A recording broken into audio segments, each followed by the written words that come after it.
think tank laboratory, buried deep in an undisclosed building in hostile territory where evil and corruption is exposed.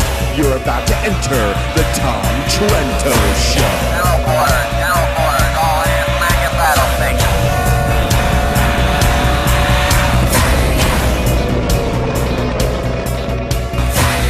Tom Trento heads United West, a group that says it defends Western civilization against the onslaught of Islam.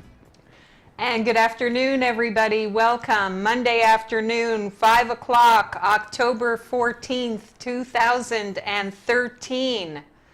And you are watching the Tom Trento Show on TrentoVision. We're broadcasting to you live from Boca Raton, Florida. WNN 1470 AM radio. You can hear us from Miami all the way to Orlando, or you can listen to us on your smartphone or other smart device. Wherever you happen to be, just download the iHeartRadio app. And in the studio today is nobody because Tom and Mark decided while they were in Jordan to go on the Hajj. Oh, there they are. They couldn't resist. They had to come to the studio. We are back! We are back! And welcome to Happy Hour. It's happy hour here. It's happy hour, everybody. It's 5 Make o'clock. my day. Make my day. And we're going to tell you how we're going to make your day. That's what the little Muslim kids say in Jordan. That's what they say They in learned Jordan. a couple of sayings from television. Mm-hmm. They go around selling postcards for $1.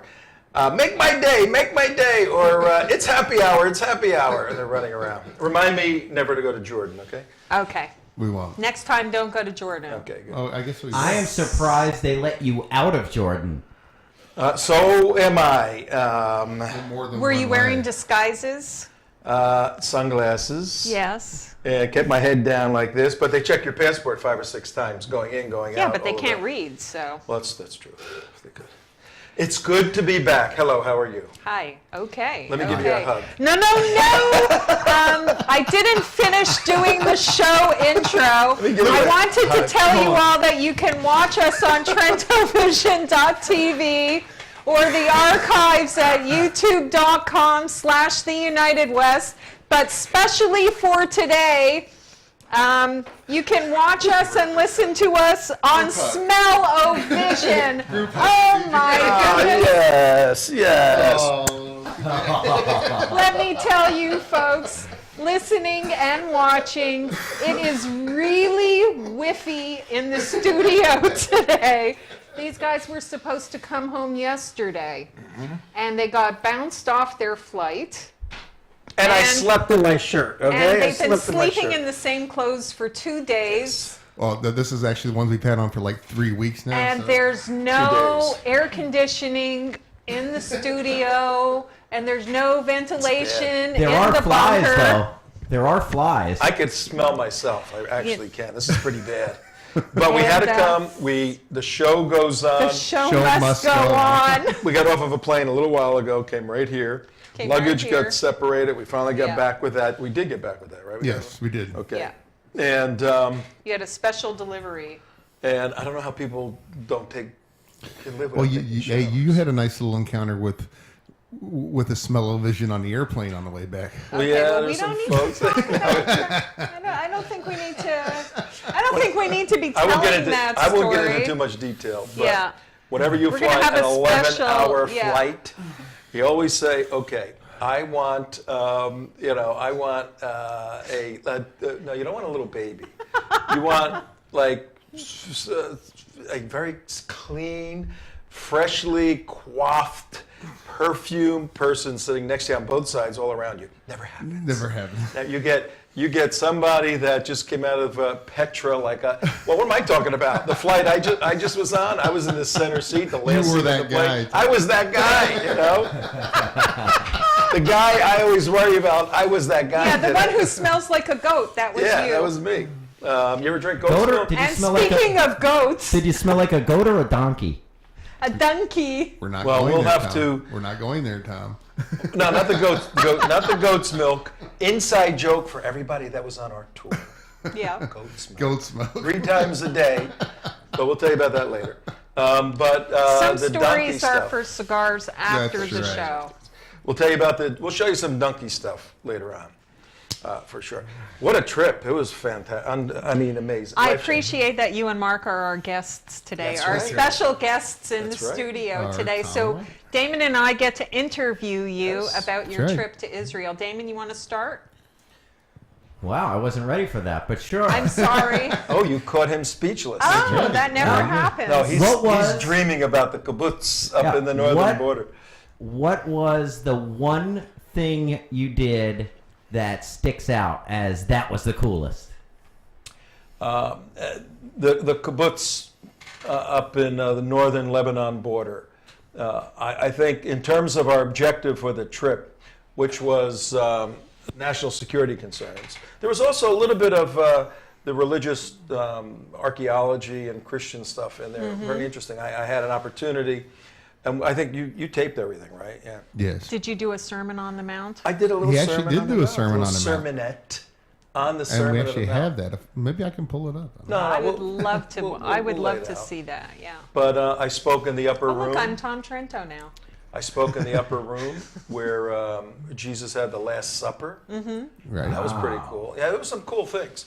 But in terms of the national security, to answer your question seriously, the kibbutz that we were at in the northern border, That Lebanon I was border- watching the videos of before? Yeah. It was so impactful watching these folks up there and listening to their story that we said, if all of America heard this, if all of America heard this, Exactly. when all hell breaks loose and people have to stand, when America has to make a decision, more Americans will stand with Israel if they can listen to this story. So we're going to pursue that and try to go back and shoot the story. And maybe today, but certainly tomorrow, or the next day, we'll show you, America, what we're talking about. That was big. The second thing that hit me on the trip, and we got so much to talk about. And don't forget, it's 5 o'clock, so a couple minutes after 5. So right? it's just past midnight for you. It's just past midnight. We've been up for 2 days. I slept a few hours last night. Tired, but can you smell me? Yes. Israel struck me, and this was different than our trip last year. It struck me as the Israelis. It's a nation that is praying for peace, preparing for war. Those two dynamics, which seem, in a sense, mutually or oppositional, they weave this together. And there's a lot of reasons why. And so a short answer, the kibbutz up there, and the thing that hit me was praying for peace, preparing for war. You walk off the beaches, and they have signs, go in peace. Right. Go in peace. Sounds like the Catholic Church, because the Catholics did a lot. Go in peace. Wherever you look, it's peace, peace, peace. Yet everybody's a soldier, and Right. the girls and the guys in uniform carrying their M16s all over the place. A very dangerous game that's being played right now. One that's could have some severe consequences if not realize what's going on. You got one side, which we completely verified, that wants to destroy the Israel Christians and everybody. I mean, when I'm talking about destroy, I mean eradicate. On the other side, you have Israel, which is completely in a defensive manner. That they're sticking there, they're hunkering down, they're holding on, and they're trying to hold on to everything. But you have, an irresistible force against a defensive enemy, not an enemy that's wanting or willing to attack right now, especially on the political side. And the time bomb is ticking. It's just ticking away because they're just getting more and more volatile. In the Middle East, they're talking about, when we were over there, we're talking about a third intifada. And, So when you say they, are you talking about like the Palestinians? the What are you talking Palestinians, about? the Egyptians, the Muslim Brotherhood, and everyone. It's just Hamas, Hezbollah. Hamas, Hezbollah. They're all gearing up. We went the tour. The itinerary was published, but we actually changed it. I know. I never gave out where you Right. guys were. Well, we did that for a reason. Yeah. It was security reasons. I mean, You guys are targets. yeah, Frank Gaffney was there, and the problem was you had to present publicly an itinerary so people can be interested. Right. But then they now you got people. We had about 40 people on the tour. Mm-hmm. You got regular people, regular people that thought they're going on a tour of Israel. Oh, And all of no. a sudden, you know, They were misled. yeah, they're like, All of a sudden, they're 25 yards from a Hezbollah rocket. yeah. Right. And I mean, we had meetings about it, and they expressed concern. And they didn't want any videotaping, and please don't tell where we're going to be. And we had to go through all this stuff, which is understandable. Yeah. So we changed the itinerary every day, move things around. Mm-hmm. But during the itinerary, wherever we went to some event, there was the leader of that particular event, and we would be briefed by that person, whether it was an Right. IDF guy or whatever. And then in the evenings, we had a variety of speakers who gave us their insight. One was Khalid Abu Tuma.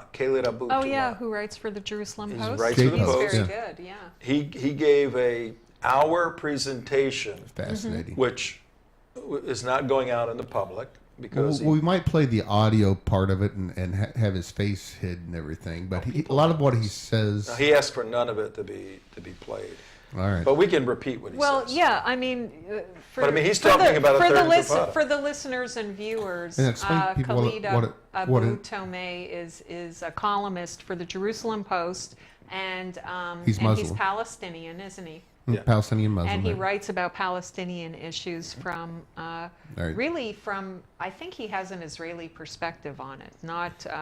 Well, you had a good point. You said, tell him what you said about his view. I said everything he said was, Judeo-Christian values are great. The state of Israel is a really great place to live. I would never want to live in the Palestinian area in a Muslim-controlled area. Their culture is bad. Their way of living is bad. Everything they do is bad. Israel is great. The economy is great. Everybody should want to live here and emulate these values.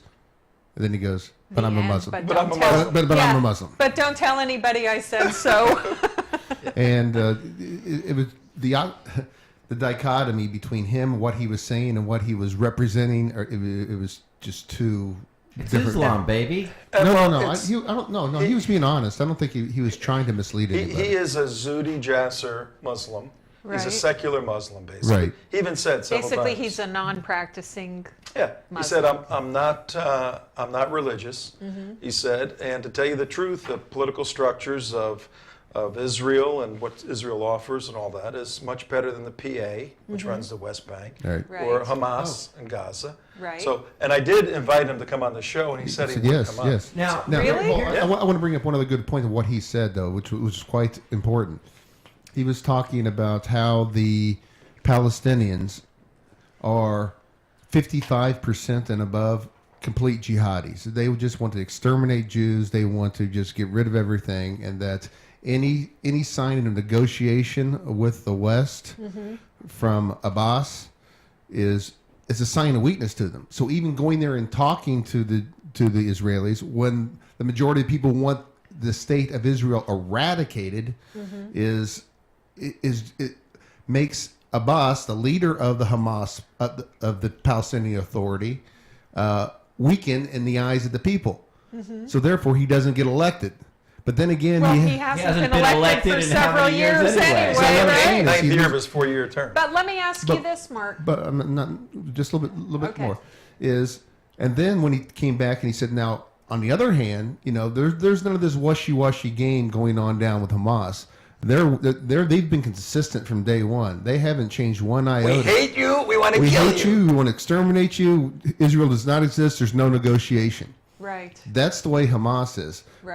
But the PA up there, who's aligned themselves with Hamas, Right. is playing another dangerous game, and so it goes back and forth, and it's eventually, make a long story short, it's going to result in a third intifada. Is what he's You know talking what's about. amazing to me? It says a lot about the quote apartheid state of Israel. Is here you have a Palestinian Muslim who writes for the largest, most circulated newspaper in a country that he probably tends to ridicule at time. And that imagine a Jew He said, Imagine a Jew trying to write for a newspaper in an Arab statement and be critical of that country. Impossible. he made that point. Oh, He really? said, And I wasn't even there. He said, I'm a writer. He says, I'm looking for the truth. He goes, and my writing often has me criticizing what the Israelis are doing. Right. He said, and I can never write for an Arabic, paper and do the sort of stuff I'm doing and have the freedom of the press that I No, have. they would jail him. Some of the stories he comes out and he says, yes, what I would do. Pull his picture up. See if you can find his picture. Well, Khalid Abu Toma. what was funny about it was he would say, yes, I would take their quotes directly and put them into the Jerusalem Post as exactly what they said on TV before. And they call me up and I say, what are you doing printing that in the paper? And he goes, well, you guys said this last night on some Arabic TV channel, and I'm just quoting you verbatim. And they go, oh. But that's not the message I want to have put out, to my people because it makes me seem weak. Well, no, yeah. What he said is the Muslims would say to him, that wasn't intended for the West. For the West. That was intended for us. for the Arabs. Yeah. Right. And Abu Toma goes, well, sorry, I'm just Sorry, writing what you I'm- said, Right. He was Well, the the guy, thing he was is- an obsession also. The thing, Yeah. the thing is with these Palestinians in the PA is the difference between them and Hamas, even though they really want the same thing, is they want to play this international Western game of quasi-diplomacy because they want, before they destroy Israel, until that time happens where they get a chance to do that, they want Israel to pay for the electricity and the water and everything else, all the goods and services that go into the PA and come out of the PA. They want those tax breaks. They want those perks. Well, more importantly, and as important, or probably more importantly, in my opinion, is they want the Palestinian Authority, Abbas, wants and needs Israel security inside of the Palestinian lands so the Muslims don't kill each other. Yeah, Mahmoud Abbas is, if it wasn't for the Israelis in the West Bank, he would probably He'd be assassinated. Right. He'd be By his own people. assassinated. And Yeah. so he has to play this diplomatic game where he says, well, okay, I have to negotiate to keep the Israeli troops in there to keep the U.S. funding coming. Yet, if I say that, the people are going to hate me and want to kick me out of power. So Right. therefore, I have to act like, I'm tough, demand all these impossible demands from Israel, which they're never going to accept. Right. And if they somehow agree to those demands, I'm going to keep asking for more and never come to agreement. Of course. But I want to keep my Israeli troops inside my land so my people don't come up and kill me and kill everybody else. Of course. Crazy. Well, I don't think he cares about everybody else. But this is a guy who's supposedly the head of the Palestinian people and would be the head of a Palestinian state, right? Because Hamas Yeah. is not Right. recognized. So officially he is the head of the Palestinian state. Hamas isn't gonna put up with He can't that. even visit Gaza. He hasn't been there in 6 years? Why? He hasn't been to Gaza since the Israelis pulled out. The person we're talking about is Mahmoud Abbas. He's the head of the Palestinian Authority, which is supposed to be the authority that takes the two strips of land, the West Bank and Gaza, and unites them as a independent Israeli state. There he is. Yeah, that's Khalid Abu Toma. Looks a little different. He grew his hair longer or something. That's a little older picture of him. And what was expressed to us on several levels, and this is one of the serious parts, so we got a lot of funny, crazy stuff too for you. Right. But what was expressed to us from military, intelligence, law enforcement, and academics was the absolute failed strategic decision to enter into peace talks at this time. And this is a fascinating concept. There's been relative peace between Israelis in the West Bank and in Gaza because Israel has exerted force and told everybody, just stay put, live your lives, have a good time, you won't get hurt, right? And this peace has been going on, and Mahmoud Abbas has lived with that. Right. It's been, okay, I can do my thing, and we can get... Along come Kerry, along comes the president right. to force peace talks. There's no possibility of the course peace not. talks succeeding. Of course. Because Zero. the two peace partners, Hamas and the PA, Well, there are no aren't in peace agreement. partners. So watch what happens. Expectations go up for Mahmoud Abbas to be successful. They're going to fail. Expectations of who? The Palestinians, the writers, the educators. Now we will get Israel to make the concessions necessary for us to have what we want. So there's that kind of rhetoric and hyperbole going around in the West Bank, in schools, in the media. Right now there's an election going on for all the mayors of the West Bank cities, and each one is, Who hates the who Jews hates more? the Jews the most. Right. So That is a very fun game. We play that in my family as well. You have 20 Jews. You kill 7 of them. How many Jews do you have left? yeah, that's the math. So there's this expectation. But when the peace talks are declared a failure, which will be very, very soon, Right. then already we had, and we'll get into this in a minute, a number of people killed while we were there. There's going to be an uprising, which is the word intifada, to let the angry, angst Muslim youth explode. And then the Israelis are going to have to crush them, and then the world's going to condemn them. Well, I tell you one, where we're one going. thing, guys. This whole fake peace process It's thing. totally fake. It's completely manufactured by the Obama administration and the State Department. If you think about the timing of it, it was to take attention away from the IRS, to take attention away from the failed Arab Spring, to take attention away from Egypt, to take attention away from Fast and Furious and Benghazi. Benghazi and everything Extortion, else. yep. And by the way, don't pay any attention to what's going on in Iran, because we're going to play kissy with That's them a in a whole few nother months, thing, and we yep. want to distract you. As soon as this whole fake thing with Syria got ramped up, then nobody's talking about peace talks anymore. Because it's like, follow the little bouncing ball, everybody. Follow the little ornament. Oh, look how shiny it is. Look here, look there, look everywhere but here. It's Well, to answer Damon's question earlier, from what he asked, what was the most security thing that you noticed over there? Mm-hmm.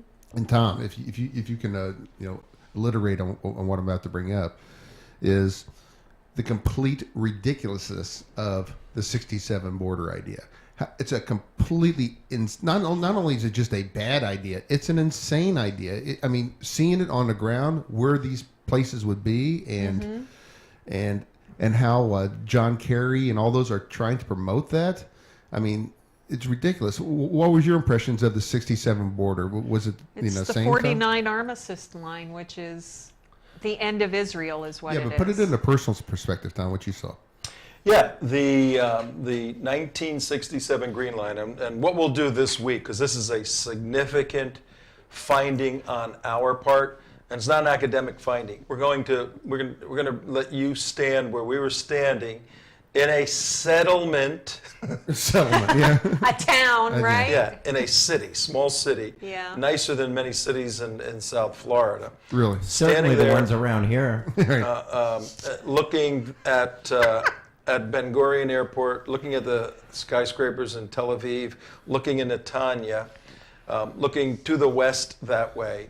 We're going to show you standing there, and this would be, we're going to show you where the line would be, and Israel would have to give all this land back that they legitimately won in a war, and basically be committing suicide. Right. Because they're indefensible borders. It would be like if we went to war with Mexico right now. Well, actually, I had a very good visual for you on that one, and I experienced it this morning before I jumped on the plane from New Jersey to Florida. I'm standing in the airport looking at the skyline of New York from the New Jersey airport. Mm-hmm. That's where the 67 line would be. Imagine, okay, we're going to give all of New Jersey from the airport over to look over at the skyline of New York City and let them build their rockets and bombs. Actually closer than that, but yeah, that's a good point. I was going to say if we went to war with Mexico, maybe not a bad idea, maybe. But if we went to war with Mexico, They're back. and Mexico said, okay, well, we're going to go to war with you, but you have to give us back California, Texas, the Louisiana ridiculous. Purchase, Florida. But it doesn't matter. We get all this stuff, then we won't kill we you. can fight. Then you we'll that way. stop Yeah. trying to Kill kill you. you. Yeah, right. I mean, that's how But crazy who this believes is. that that's going to happen? Now, all in these Palestinian quote unquote disputed territories, Right. You know, it's not just a settlement. You have major industries like Teva International, Gigantic gigantic skyscraping buildings. I'm talking. Then you got to give them over. You got to now dig this. Teva is one of the buildings. Teva is the pharmaceutical company. The world's largest generic pharmaceutical All right. manufacturer. First of all, then let me just back it up for a second. Go ahead. I'll let you go, Tom. Teva is the world's largest pharmaceutical of generic drugs. That means the drugs that you get at Walmart down here, Walgreens, CVS. CVS, everything, all the generics. Okay, one of the world's largest they're gone because you have to get rid of the headquarters and everything Well, I else that think they supply. Obamacare would be happy with Well, that. anyway, but go ahead, Tom. One of their I'm sure the buildings. Palestinians would just keep running those factories and keep on business as usual. Oh no? yeah, like they did with the greenhouses that they took over in Gaza. Now, it's not like you can draw a circle around and say, okay, we're just going to keep Teva and keep that right there. No, it's right dead in the heart of the quote-unquote disputed territory. Yeah, it's in the West Bank. A fairly new, must be 10, 12, 15-story building. Must be 100, 200,000 square feet of prime, beautiful office space. And now, if you go back to the green lines, the Israelis have to make a decision. Do we vacate the building and give it to the Palestinians? Maybe trade something for it? We blow it or do up. do we bulldozer it down? And what do you do? And what do you do to the companies there that say, well, yeah, But the world and the Palestinians are going to say, oh, Teva's wealthy. They can afford to lose this one building. They got 50 buildings. They can but lose it's this not one just building. the one building, Tom. There's hundreds of businesses around it that support them. I mean, there's housing, and then there's the grocery stores. Shouldn't have built it. Shouldn't have built it in the first place. You could, okay, I think personally, you guys are missing the point. Okay, you guys are missing the point of this. I don't care if there's I don't care if it's Central Park surrounded by the biggest office towers in the world. I don't care if it's the most productive, technological, humanitarian stretch of space in the entire Middle East. If it was a plain, nothing happening patch of dirt on the ground, there is no reason to give it over to the people who want to kill you as a payment for blackmail, with the stupid hope that maybe if you give them this patch of dirt, that they will stop trying to kill you. Well, it's not only- because that is never going to happen. First of all, it's not just a textbook theory of what you're talking about. We know from experience that when you do give them the land, and this is the other thing the reporter was talking about too, he says, when they gave back Gaza, did the people of Gaza say, oh, great, we can now have peace with Israel, and thanks for giving us the land, and now we can be productive citizens? No, he said when he went into the Gaza area after they gave back, says every 100% of the people said, see how the Jews caved to us, and we launched missiles, and they eventually caved and gave us land. That is their mentality. Now, this also happened up on the Hezbollah border. I call it the Hezbollah border, the Lebanon border. Right. But the same thing happened. They gave them land. See, if you just throw enough rockets at them, they'll eventually cave and be weak-minded and give us the land. Well, let's face it. These people, these Palestinians, these jihadis, and that's what they are. Let's make no mistake about it. They are jihadis. Oh, yeah. Okay? They do not build anything. No. They destroy They build tunnels. everything. That's what their whole life is about, is death and destruction. If they're not killing each other, they're looking how to kill you. They do not build anything. They do not create anything. They want everything built and created for them. And if you give it to them, they will just come back and grab I would for beg to more differ and because destroy they have them. been very creative in ways to sneak bombs into their bodies and into places that they shouldn't be. So they are a very creative people. Creative killers. Well, All right, what time is it? Is it 5? It is 5:32. We're the guests, right, today? It is 5:32. Is it We're a half 5:32 hour into or the show. 5:29? Because we started. 5:29. 5:30. It's 5:29. 5:30. 30, okay? Okay. Damon is Cut the supposed to difference. tell me. I got what 3 or time 4 it is. little. Let's just highlight. Let's just do some highlights Okay, from ask me your questions. trip. You're the host. We're Okay. guests. Sorry. So Damon asked you what was your big highlight, and you were talking The about kibbutz and, about the by kibbutz. Hezbollah. Do you guys have any videos that you're going to show us today that you can share with Oh, us, Mark? You have No, some we video? don't. No, we're not. You're not going to The show donkey any kibbutz. pictures Kibbutz. or videos today? No. The We donkey just one. got off the plane, CJ. The I donkey thought you one. had. Oh, you want the donkey one? Not yet. We'll do that toward the end. We'll tease Okay. it. We have a Okay. donkey video for you. It's funny. We'll show it to you. And the more times that we plug this, the more times you get to hear Tom say donkey. I have And for another those question. of you who don't know, that's donkey. How would you say robot? Robot. Robart. Are you Are you serious? serious? Are you serious? Are you serious? My mother used to say Robart all the time. Oh my Oh gosh. my God. Robart. Does that be James Robart? Kindergarten? Is it kindergarten? No. No. Gee willikers, Gramps. Let's call him Tobor. New Jersey. Tom, I was just I have in another North. question for you. All right. Being it's obvious that the other side is nothing but insane jihadis and have nothing but hate for the country of Israel and Jews in general, why do they continue down this false peace process? Why pretend anymore? And is the regular citizenry about fed up with the disillusionment of the Mark peace was process? already answering that. Hamas already never has backed off. Hamas has never. No. No. The Israeli citizens. I'm asking, when are the Israeli citizens going to say? They enough- are saying enough- They all. Okay, They I'll answer are, the question. yeah. I'll answer the question because it's a couple of points I have here. Okay. And again, today is our first day back after 2 weeks in Israel and Jordan. We went to Jordan for a day. Jordan is a Muslim country. We have video on everything. We literally got in an hour before the show, and I'm in the same clothes Yes. as CJ's nose Boy, they're knows. stinking. It's almost over. I'm in the same clothes. We're almost 3 days now. The air conditioning's off. Transcontinental flight is so much fun. But we're going to view today, the remaining 25 minutes or so, as just a general overview. Your question is, why have this charade going on about peace and all of that? Well, there's, apart from what we've spoken a great deal about with our other trip, this defensive mindset of the Israelis, getting into the psychology of that a bit. There's 2 cultural dynamics taking place in Israel right now that are working, in a sense, against the Israelis to stand firm against the peace process. 2 negatives. And here they are. Number 1 is the tourism industry is booming in Israel. All the hotels we were at, what did we see? Every nation on the face of the earth. The only ones I saw a lack of was Americans. I mean, everybody else was I fine. saw some Americans, but Well, I mean, Chinese, Spanish, Russian, and many of these are Christians from around the world coming on pilgrimages Right. to go to the Holy Land.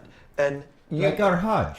you when you go in for breakfast in the morning, this gigantic hotel, their buffet breakfasts, you got to wait in line. You know, there's hundreds and hundreds and hundreds of people day in and day out, and you go, the buses, gigantic buses going down these little streets, missing things this close, people getting off, and they got it down to a science, the Israelis.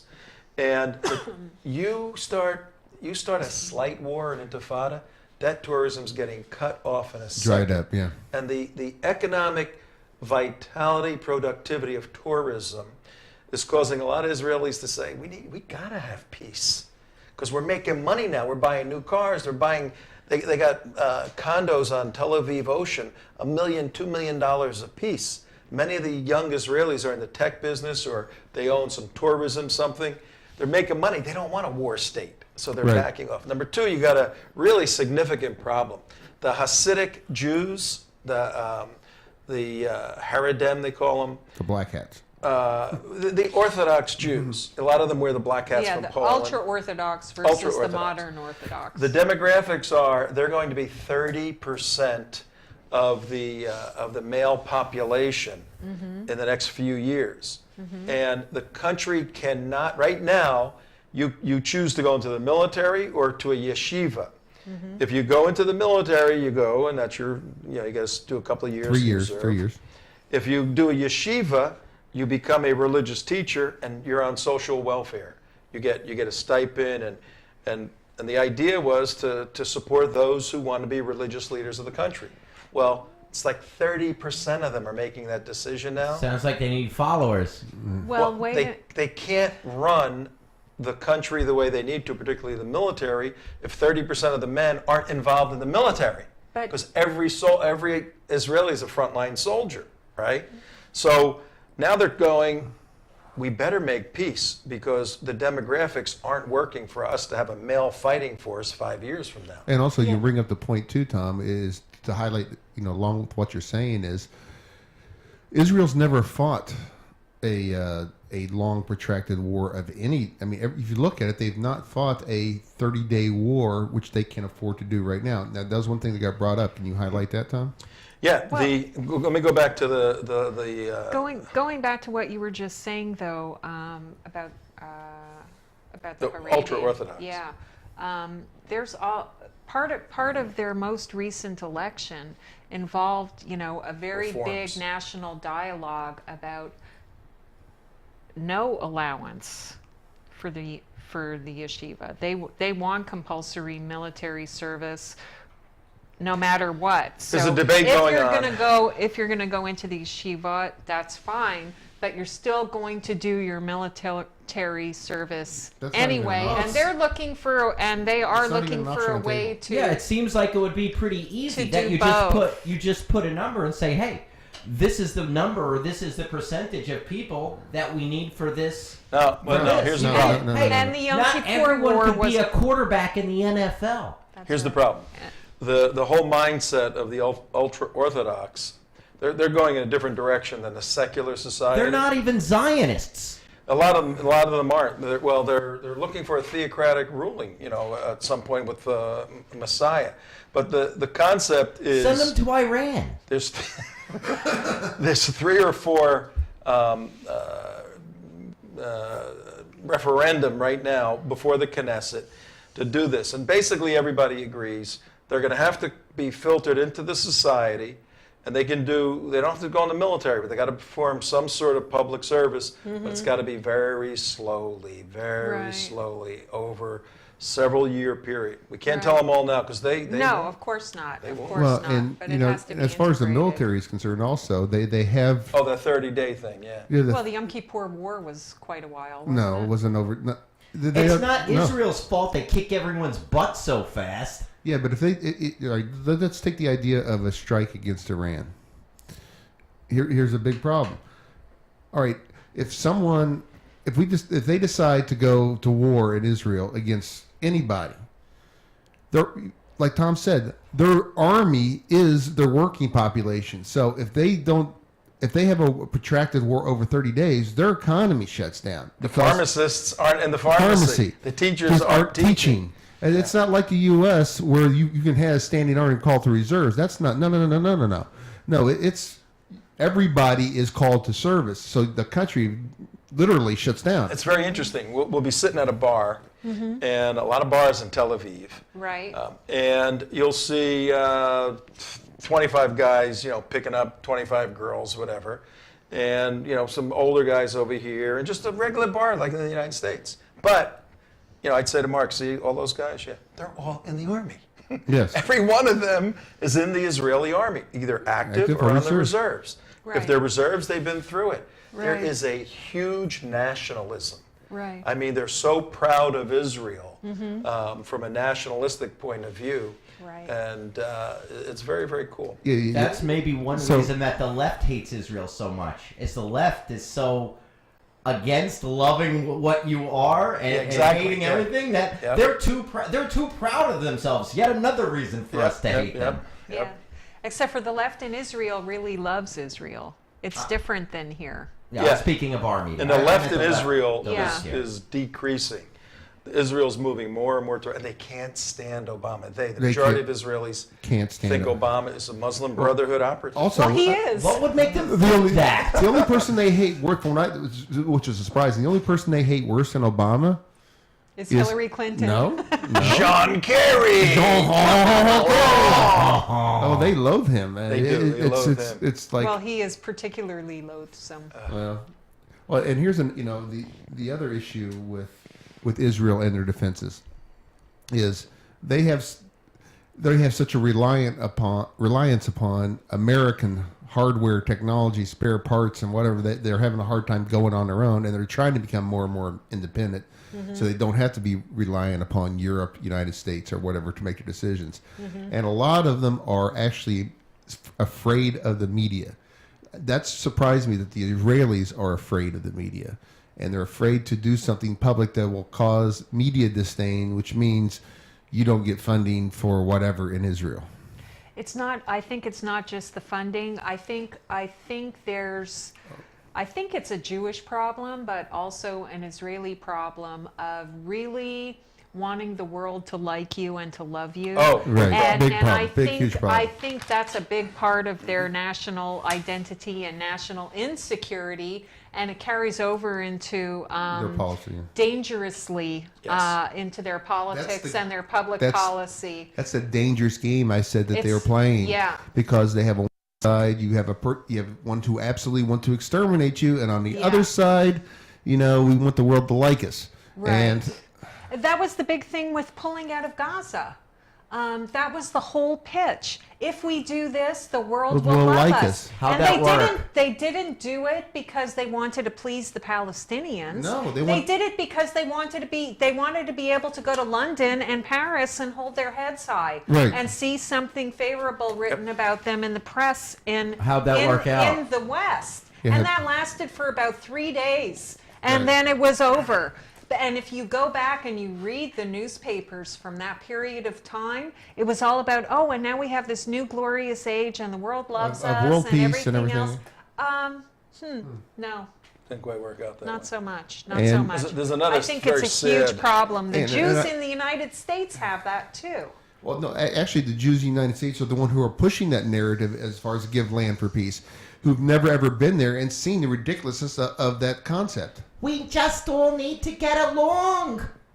Well, here's another very sad problem at 42 minutes after 5 o'clock on the 14th October. We're here for real. We're really here. We're not Skyped in Trust or me. holographed in. They're can't really smell it. We're a here. little ripe. We're on smell-o-vision now. I have not. I have It's not seen. whiffy in the What's that thing? studio. What is that thing? It's in one room. Just don't wave your arms It's in around one like that. room. Keep your arms down. It's in. What's that thing? CJ, Mike. Let me see CJ. What's that? Two of us. There we go. What's that room? There's a room in the house. It's got like a big white hole in the floor, and then there's a pipe where stuff comes out. Stuff comes out. What is that called? the shower. Oh, yes. I haven't seen one of those in a few days. I'm hoping to meet one Soon, tonight. The last please. water Tom has seen was in the Dead Sea. No. Oh, he didn't even go I there. didn't go to Chickened the out. Dead Sea. Tom chickened out I at the Dead chickened Sea out. again. Boy, when he said they were going to make my day, they really did. Yeah. I went in the Gulf of Aqaba. That was nice. Aqaba. Saudi Arabia to one side, Yeah. Jordan just above We're it. going to show you all the pictures. Let me introduce this. Then But I'm going to not show today. you. I'm going to show you our little camel ride here. Whatever. Camel or donkey? One of the funniest things. You were on a horse or a donkey? What were you on the first time? Donkey. Oh, I was on a horse. You were on a horse. A the horse first with time. I no think it was name. a mule. I think it was actually a mule, technically. I think there's a big difference. Do you know what a Horses mule are only is? horses are only for Muslims. Does anybody know what a mule is? Yeah, mule. Isn't a mule a cross between a horse and a donkey? What do you think it is? Something else. What do you think it is? I know there's I'm not some sure. kind of mix. There's between mules the and two. donkeys and asses and It's jackasses a cross and between the two, but they only It's a byproduct. I don't think they actually have a line after that. I don't think two mules can get together. Right, and you're have right. a mule. I asked Kirk, our rancher who was on. Yeah, what's he say it is? I said, "What is a mule?" It's a cross between a donkey and a horse. Okay. And they're bred for strength, carrying, but they're all sterile. They can't reproduce. So you just got to make them to work, and that's it. Well, after hauling me around on the hill, I guarantee you that. It's gonna be, I got pictures of this thing with him on it. He looked like a sultan, from the 700s in Arabia. Yeah, The poor animal carrying him down. I said, "Did I kill your horse?" He goes, "No, he's a good horse. He's a tough horse. But I'm going back to the house now." I want to introduce this one very sad development, and then we'll show you some little funny video. This is in yesterday's. This is the paper that Mark Langfan's always in. Arutz Shiva. This is by Professor Beeries. He's a friend of ours, and General McInerney. And basically, and we heard this so much on this trip, they conclude that fait accompli, Iran will get the bomb. And President Obama has determined that, notwithstanding everything he says.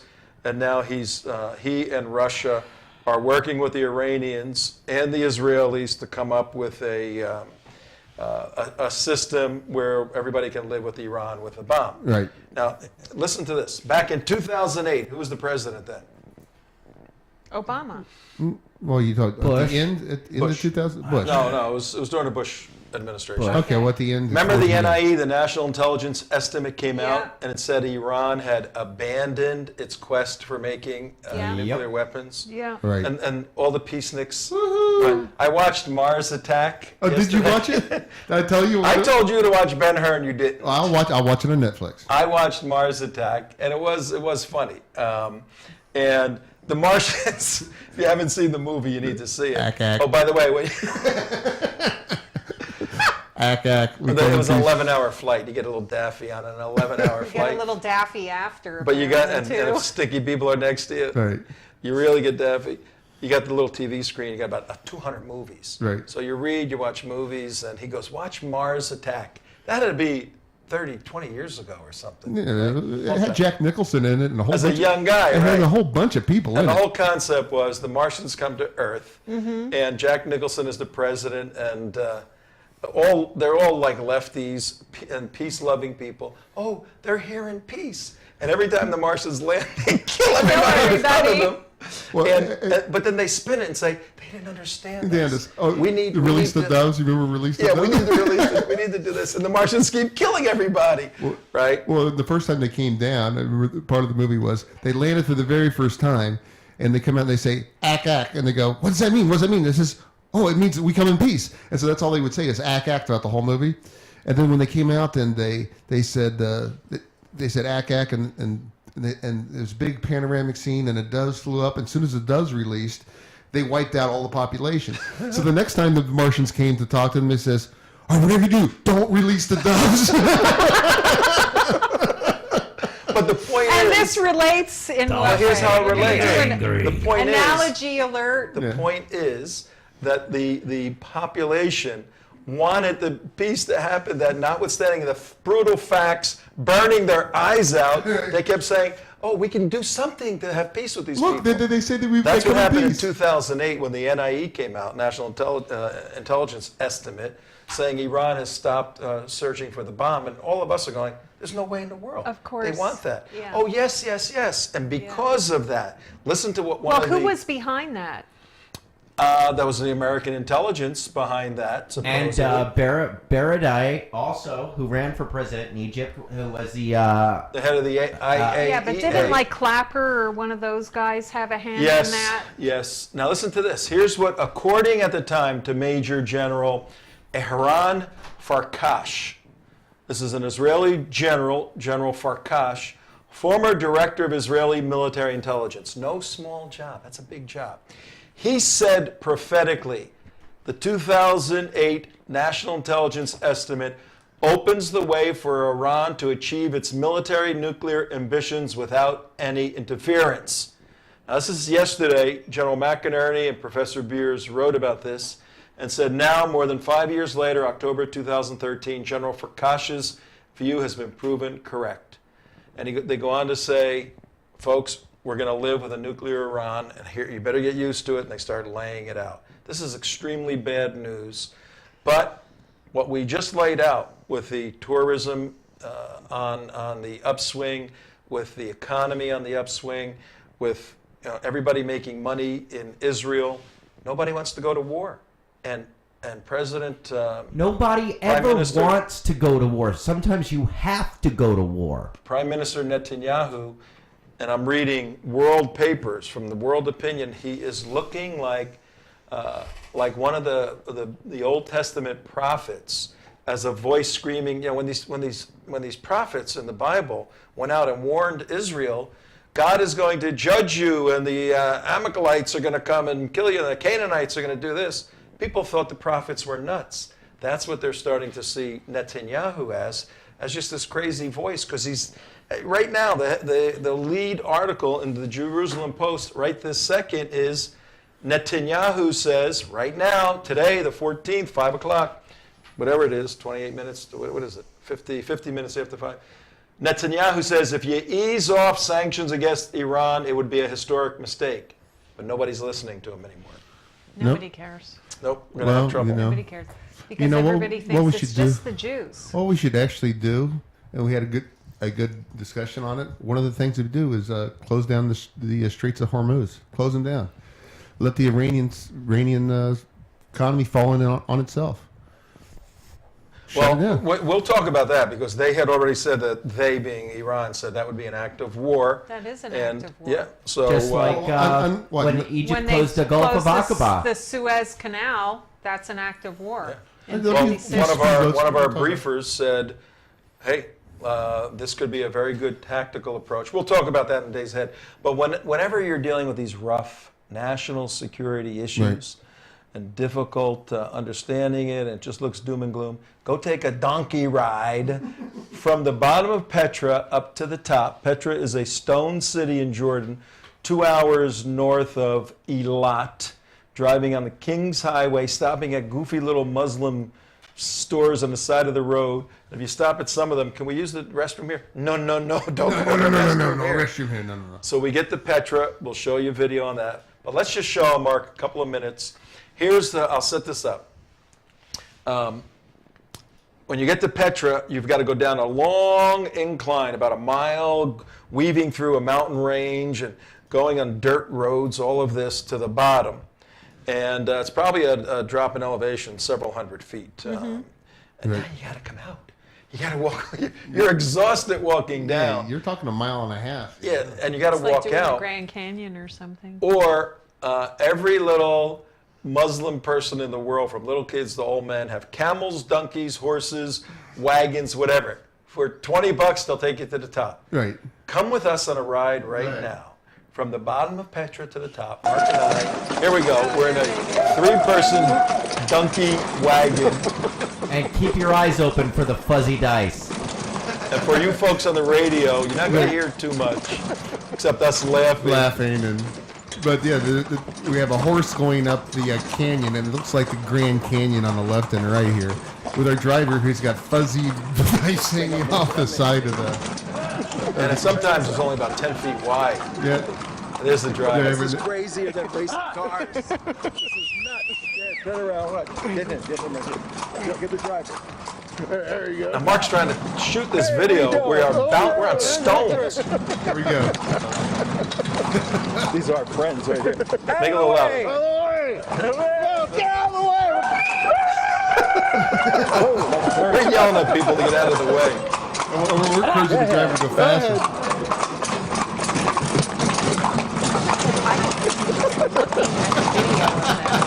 Now he's at a gallop. Now he's at a cold gallop. Now people are dodging us left and right here. You're scary. Make a hole. We're coming through. Here we go.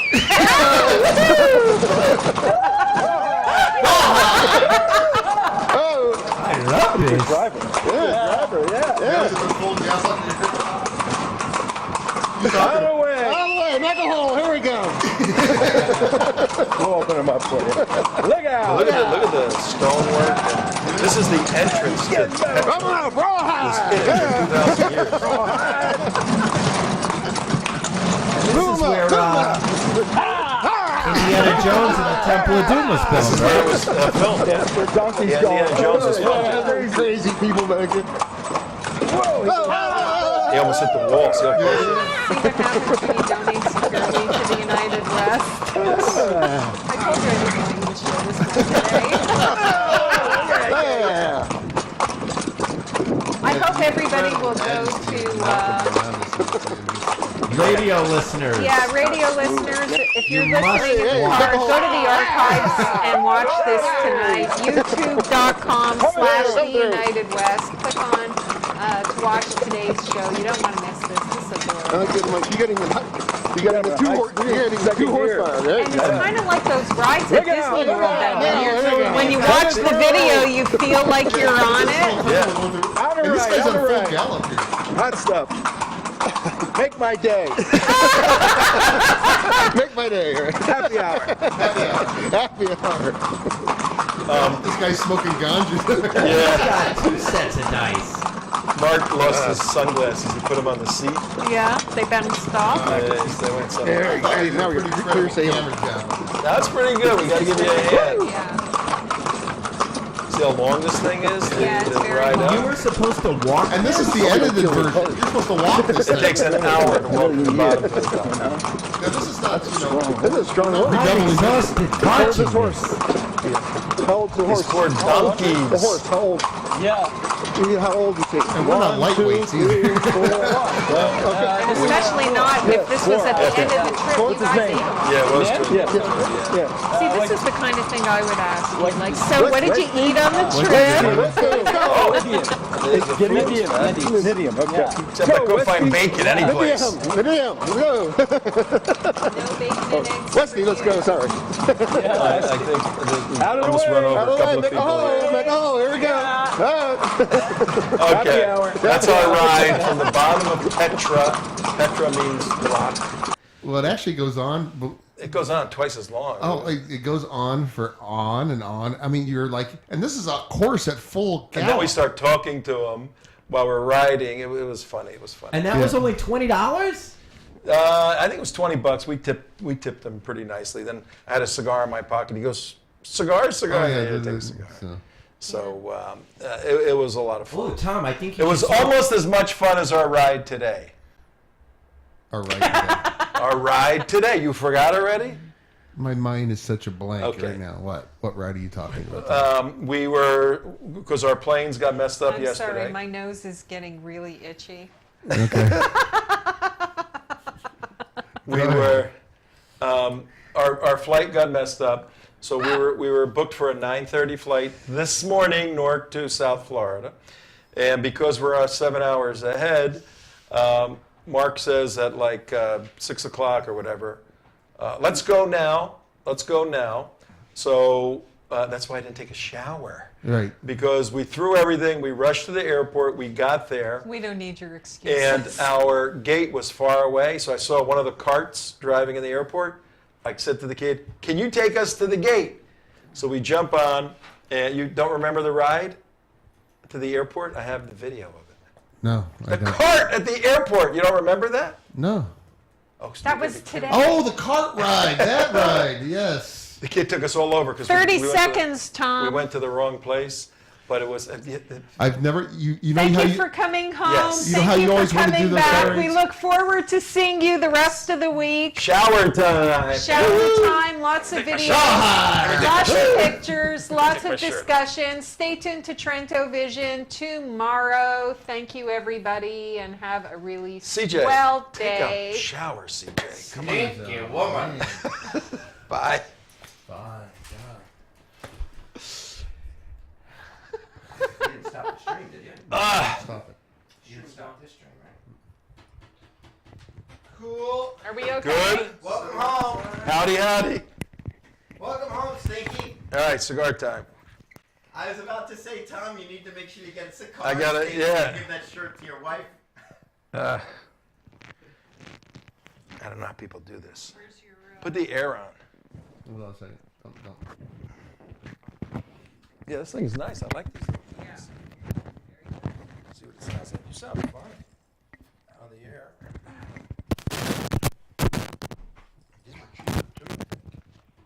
Yeah. Way cheaper.